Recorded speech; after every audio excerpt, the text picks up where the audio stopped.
In today's video, I'm going to teach you how to color code your Microsoft Outlook calendar to help you stay organized and quickly identify different types of events. Using colors in your calendar is a simple yet powerful way to manage your schedule, whether you're tracking meetings, personal appointments, or deadlines. To begin, open Microsoft Outlook and navigate to the Calendar section. Once you're there, locate an existing event or create a new one by clicking on New Event or New Appointment. When the event window opens, you'll see various options that allow you to customize the details of your schedule. Look for the option labeled Categorize in the toolbar. This feature allows you to assign a specific color to your event. Click on it, and a list of available color categories will appear.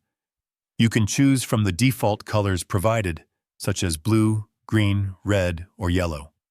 Simply select the color that best represents the type of event you are creating.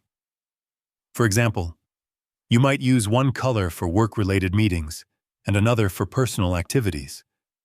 If you want more control, you can create your own categories. To do this, click on All Categories from the same drop-down menu. A new window will open where you can rename existing categories or create new ones. Click New, type in a name for your category, and assign a color that makes sense for your workflow. Once you've done that, click OK to save your changes. After assigning a category, make sure to save or send your event. You'll now see it displayed in your calendar with the selected color, making it much easier to identify at a glance. If you need to edit or change the color later, simply open the event again, click on Categorize, and select a different color or category. The update will be applied instantly once you save the event.